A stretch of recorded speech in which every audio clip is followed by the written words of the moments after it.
Try HelloFresh UK to get 60% off your first box, 25% off for 2 months, and to of course help support this channel. Link is down in the description. Thank you for your support.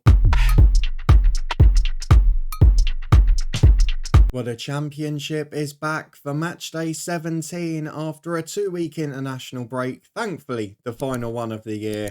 And we today are going to run through our predictions and preview for all 12 matches. And as always, I encourage you to do the same. Let me know your score predictions down in the comments. And if you beat or match my overall score, you'll get a shout out in the next recap. That'll be on Sunday because, of course, it is a 3-game week that we return for after the internationals. And the Premier League is back as well. If you missed those predictions, they're up in the eye above from yesterday. We also had some specials over the break too. But for now, let's go and have a quick recap of what happened on matchday 16.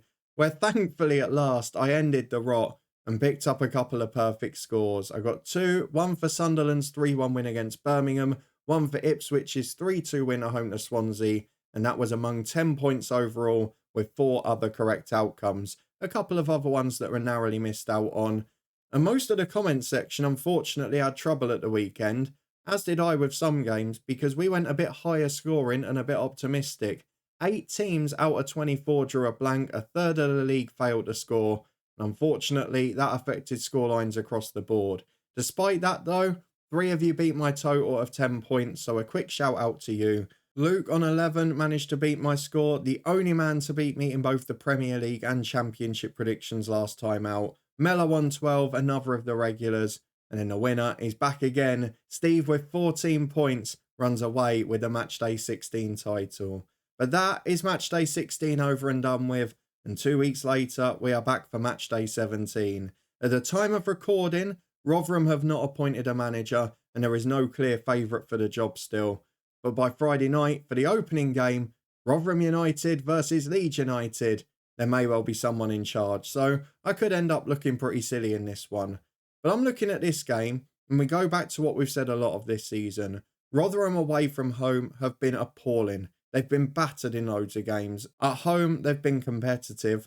And with a new manager bounce, they could be special. But are they going to have that in time? You don't know. Leeds have generally done very well against sides who are open and are a little bit susceptible to the counter-attack. And with the quality they've got in attacking areas, you could see them having a potential field day in this one. But I'm sitting between 2 decisions at the minute, which is whether I go for Leeds United to run riot on the counter-attack or whether a new manager tightens it up. So I don't know what to predict. You've got to bear in mind as well, Leeds' last couple of games have been a bit tighter, including that 2-1 win at home to Plymouth.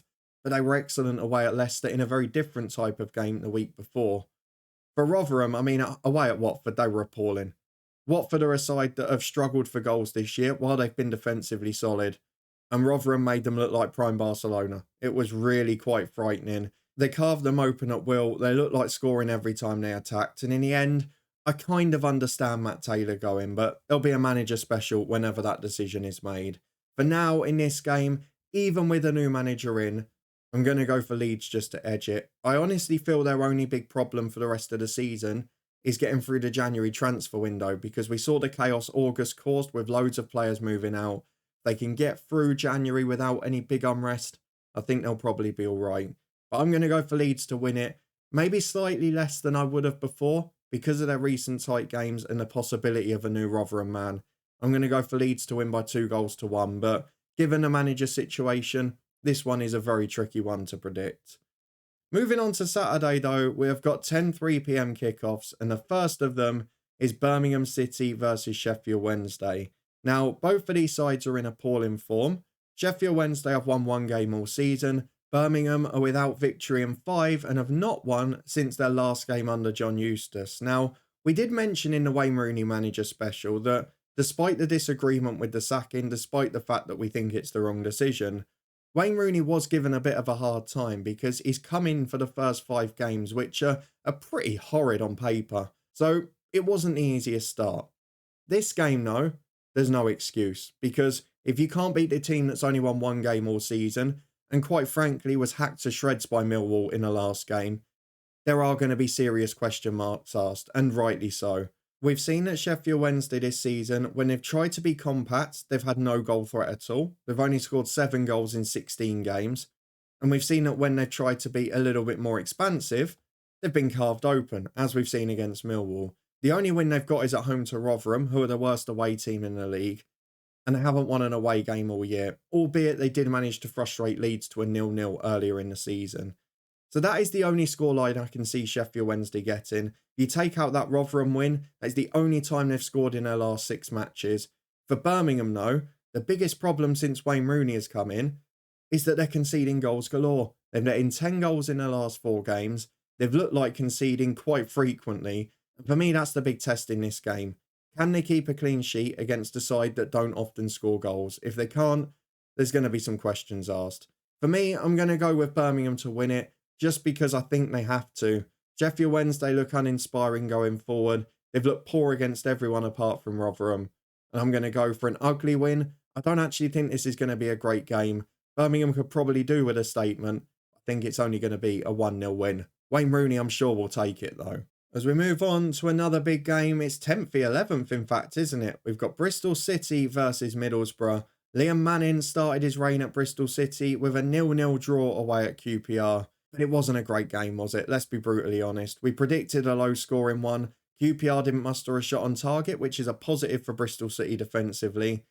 But at the other end, they created next to nothing. Didn't dominate the ball as we might have expected from a Liam Manning side, and didn't really create a constant attacking threat. So against the side in the bottom 3, you have to say that that's a disappointing one, albeit QPR were working with a new manager as well. In contrast to that, Middlesbrough continue their revival. A really good win at home to Leicester City. Created chances and probably should have scored more, albeit Leicester created 1 or 2, but they're such a good side, they're going to do that against anyone. For Middlesbrough, it was a good display, and in the end, it was a very good 1-0 win, and a stark contrast defensively to their couple of games prior against Plymouth and Stoke. Now, if I'm being honest with you, looking at this one, and as Liam Manning's had now 2 weeks to work with his side, start to implement his style, I think we might see a similar type of game where Middlesbrough sit off and look to spring on the counter. Bristol City have not got the best defensive line, albeit with 1 or 2 good players among it, and Borough are ruthless on the counter-attack and are really improving this season in that. So I do feel that Bristol City are going to have their work cut out. We have seen that they've drawn blanks in 3 of their last 4. They've not scored more than 1 in any of their last 6. I think this is going to be a difficult day for them. Borough, I can almost see playing a very similar type of way. And I'm going to go for the same scoreline for Middlesbrough again. I'm going to go for them to win 1-0 at Bristol City. Don't worry, I've learnt my lesson. There's very rarely 2 low-scoring championship weekends in a row. I'm going to start predicting goals now. We go to Huddersfield versus Southampton. I mean, you've got to feel for Darren Moore. Not a great run of games, but more importantly, was a whole team out injured for the last couple of weeks. And now, hopefully with 2 weeks off, we're seeing 2 or 3 of them coming back. Looks like a couple are going to be facing fitness tests at the weekend. This game against Southampton is going to be an interesting one because it could actually work in Huddersfield's favour. Southampton are going to keep the ball, and if Huddersfield can play very defensively with a low block, not the style Darren Moore likes, but might be necessary here, they could adapt and potentially frustrate Southampton. We saw even Rotherham manage that in their only away point this season. So for Darren Moore, I do feel a little bit for him in this circumstance. They can't offer much going forward. But defensively, they have tightened up and shown a different style of play. And to keep hold to 1 in the circumstances, it wasn't a bad effort, but they're going to need points soon. For Southampton, I continue to give credit to Russell Martin because I thought he was done a matter of weeks ago. They're now 8 unbeaten, another fairly late winner, which has been a hallmark of their season. And to be honest, the West Brom game, they were second best in terms of good chances. West Brom will probably be disappointed given 2 or 3 of the ones they had, but Southampton got the win. It wasn't a vintage performance. It wasn't the best you're going to see from them, but they gave up a bit of the ball and they did have a threat on the counter as well, which again, maybe they're learning lessons and adapting. It means they're keeping up with the pack. They're in 4th place, just a point behind Leeds. And with the top 2 just starting to slip up at times, it might give them an opportunity. But for now, just because of the injuries with Huddersfield, I think it's going to be a low-scoring game. Southampton do often make defensive errors, so Huddersfield might nick 1. But Southampton will have enough for me. I think they'll be frustrated for large parts of this match. But for me, the Saints win by 2 goals to 1. Let's move on to a game between two sides that have been in the Premier League in recent seasons. It is Leicester City versus Watford. Leicester back-to-back defeats for the first time this season, but it was Leeds and Middlesbrough, two of the four pre-season favourites for promotion along with them. So let's not get too overexcited. Yes, the goals may have dried up a little and the performances weren't great, but overall, Leicester have been good this season, and this is the type of game where they can bounce back. Going to be a similar pattern to the last game, I think, that we talked about. Watford won 5-0 against Rotherham. It was a really good display. They took advantage of playing against a poor team, and a couple of players who really needed a goal popped up with one. And you've got to give credit where it's due. They had poor opposition in front of them, and they tore them apart. And they made the most of it for a team that hadn't been scoring that freely otherwise this season. Against Leicester, though, we're going to see a completely different setup. We're going to see Valérien Ismaël revert to his more cautious approach.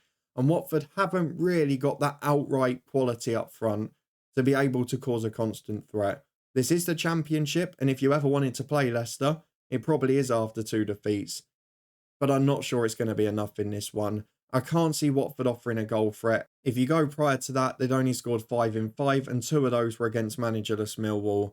For Leicester, they've been efficient. They've done the job this season.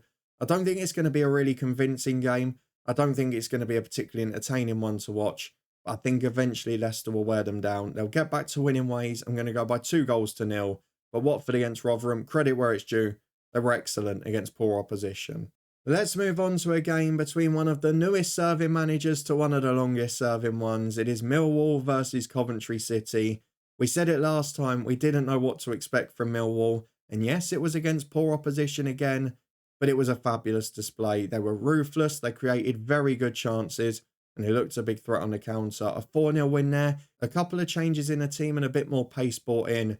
And it paid dividends. Of course, again, you have to be careful. It was against a side that have won only one game this year. And that just don't score goals. But very good attacking display from Millwall. And probably the most ruthless they've looked in a long time. So maybe those fresh ideas and that fresh voice just what they needed.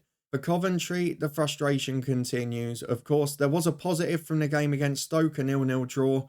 They gave up a bit of the ball, but they kept a clean sheet. And defensively, they've not been great this season, so that will be a big plus for them. But going forward, it just hasn't clicked. And it was always going to take time. We knew that with Gyökeres and Hamer leaving. They were the 2 players that were the spark for Coventry last year. And they're having to adapt without it. But I just feel it needs to start happening soon. They created a couple of chances against Stoke, but it was a pretty poor game. And that's 4 games in 5 now where they haven't scored a goal. And even the one they got 2, they lost. So, very difficult start for Coventry, but Mark Robins will turn it around. For Millwall, again, we don't know what to expect. Is the expectation going to go up a notch now because of that 4-0 win against the poorest side in the league statistically? And are Coventry going to do what they did against Stoke, which is give up the ball, play fairly tight and compact at the back and say, break us down?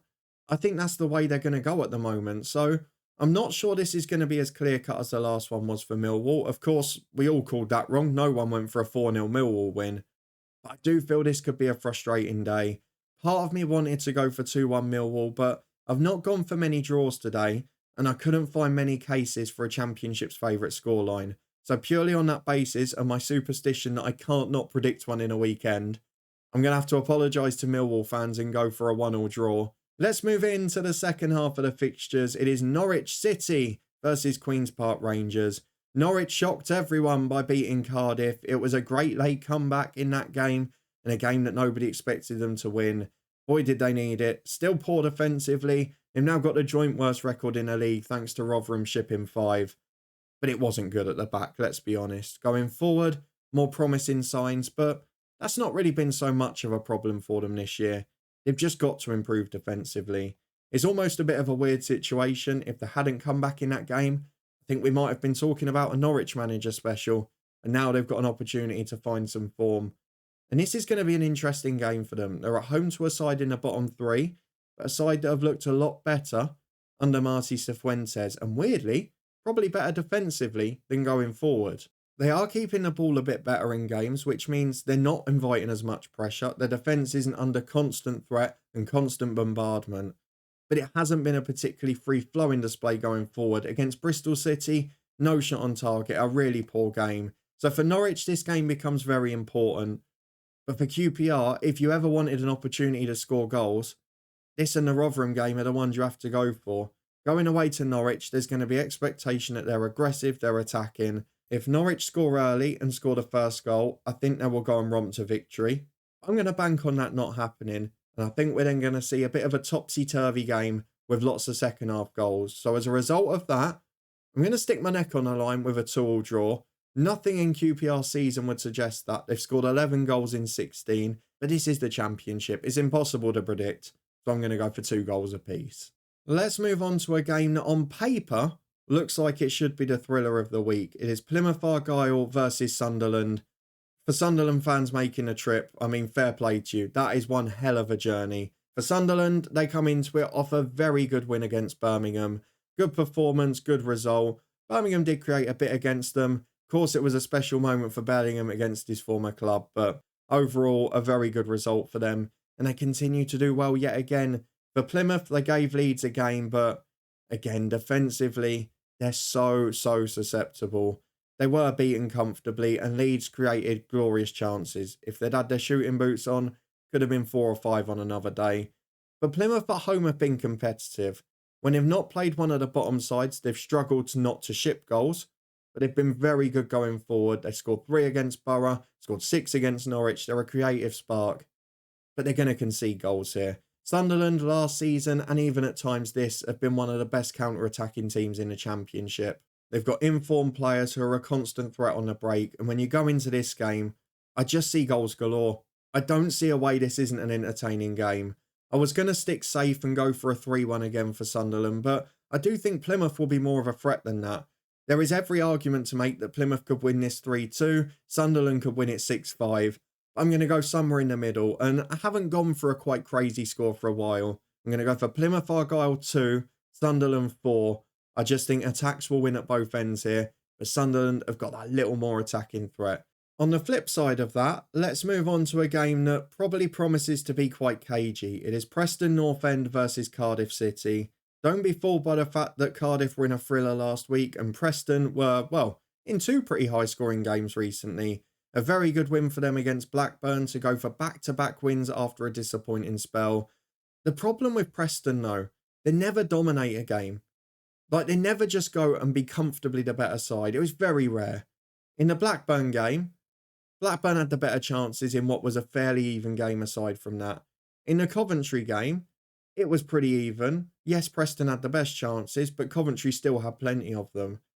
But they got wins in them, and that's the problem with Preston. You're going to see those spells where they have frustrating 1-0s either way. They have a couple of games where everything goes in, but you're never going to see consistent form, and you're quite often going to see defeats and wins by 1 goal most of the time, as we've seen in the last 3 games. For Cardiff, they'll be absolutely gutted with the way they threw away the Norwich game, particularly given they had 3 clean sheets on the bounce prior to that, but a very disappointing display for them after what's been a pretty solid start to the season. And of course they are defying expectations, but they'll be disappointed with that one because they gave up way too many chances. For me though, I look at this game and I just think it's going to be tight, it's going to be low scoring, and I don't know who comes out on top, but so often in these situations when it is the case, Preston managed to nick one. So based on that, they seem to be coming into a bit of form again. I'm going to go for a really ugly 1-0 win, but quite frankly, I could see this going either way, or more likely, petering out into a 0-0 draw, but I don't see this being as entertaining as the last one. Let's move on to the final 3, starting with Stoke City versus Blackburn. Stoke, for their second successive game, picked up a 0-0 draw, this time in a poor game against Coventry, whereas for Blackburn, it was back to the old ways, wasn't it? Created chances against Lancashire rivals Preston, gave up a 90th minute goal through poor defending, and didn't take chances. How many times are Blackburn not going to take chances? They're a good side to watch at times, but this is going to be a clash of styles again. Alex Neil, fair play to him, has really tightened it up with Stoke, and it's led to success. But that goal-scoring threat isn't always there. I kind of liken this to the whole game where you've got Blackburn on the counter-attack who can be such a threat, and it comes back to the same again. Do they take their chances? On this occasion, I feel they might.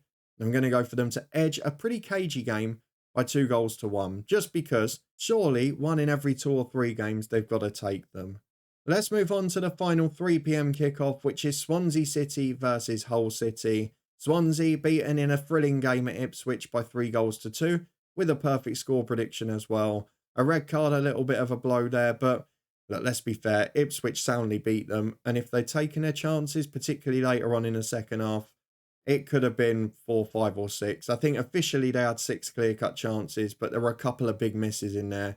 And Swansea defensively, they were carved open a bit. And they're just a little bit hit and miss at the minute. But after the poor start to the season, they've picked up quite well. They're doing okay with the squad they've got. On paper, many would say it's a mid-table team. And they're producing a mid-table run of form. So I don't think they should be too worried about that. For Hull, laboured to a 1-0 win late on against Huddersfield. They dominated the game. I mean, it was a just reward in the end. You can see that the crowds are increasing. Liam Rosenior has definitely got that connection between owner, fans, players and staff. And it's really good to watch at the minute. Hull are a team to watch out for in that race for the top 6. They are level on points with Sunderland and West Brom, but will the goal difference be the kicker? They struggled in their last away game despite being pretty good on the road this season. And Swansea are a bit of a mixed bag, but I feel they've got one coming. You know what? I'm going to go against my instincts here. I would normally back Hull to get something out of this game, but I've got a hunch, and quite often you just have to go for it. So my one of the weekend here is Swansea are going to nick this against Hull. 2-1 is the outcome I'm going for. I've got no basis for it other than just a little inkling. Let's get on to the final game of the match day then, which is the Saturday evening kickoff on TV. It is West Bromwich Albion versus Ipswich Town. West Brom defeated against Southampton after spurning a couple of glorious chances. They'll be gutted they didn't get at least a point out of that. But defensively again, after only conceding 1 in 4, a poor weekend for them in front of their own goal. For Ipswich, another home thriller. But the away form is something that's hard to judge with Ipswich. We've talked about it here a few times before. They've been so tight at both ends of the pitch defensively this season on the road, a complete contrast to their home form. But then the last 2 against Birmingham and Rotherham, it's almost become like a home game for them. They actually played a bit differently against Swansea, where they played on the counter with a lot less of the ball. And Kieran McKenna has shown that he's adaptable to situations, but we know what we're going to get from Corberan's West Brom. They're going to be efficient, they're going to be disciplined, and they've got those bits of creative spark from midfield and going into the centre-forward roles. But are they clinical enough against an Ipswich side who, to be fair to them, have been very good this season? Still 8 points clear. I mean, they're joint top. They've come up from League One and they're joint top. They deserve so much credit. I can see this being a much lower scoring game than their recent ones. West Brom generally have been low conceders this year. Ipswich on the road the same. So I'm going to finish off with a bit of a ballsy call and one that could be proven wrong very quickly. I'm going to finish off with West Brom 0, Ipswich Town 0. I'm sure the Sky cameras won't like that, but with that out of the way, let's have a quick recap of what we've gone for in matchday 17. My thriller of the weekend is Sunderland to win 4-2 away at Plymouth Argyle. Would be nice for the fans making the long trip down to the south coast. I've gone for Leeds United to win 2-1 at Rotherham, but that's not knowing whether there's going to be a new manager or who it will be if that is the case. And elsewhere, I've gone for Leicester to get back to winning ways at home to Watford, Birmingham to get their first win under Wayne Rooney at home to Sheffield Wednesday, and perhaps surprisingly for QPR to score 2 away at Norwich. But those are just my predictions for matchday 17. Do you agree or disagree with them? Let me know in the comments below. Give me your predictions for all of the weekend's fixtures, and if you beat or match my score, you'll get a shout out in a recap during Sunday's episode for the midweek fixture list. Of course, it is a 3-game week in the Championship, so we'll be back here again on Sunday and Thursday. In the meantime, though, if you did enjoy this one, please do put a thumbs up on the video. We had our Premier League predictions yesterday, which you can find in the eye above. Subscribe and turn that notification bell on to stay up to date. We'll be back with our League One shorts predictions in the next couple of days as well. And if you missed our recent interview with Luton legend Marvin Johnson, find the one with the one club man up in the eye above. Thank you to HelloFresh UK for the support. You can find a link in the description for that. And we'll see you back here on Sunday for a full midweek fixture list in the Championship.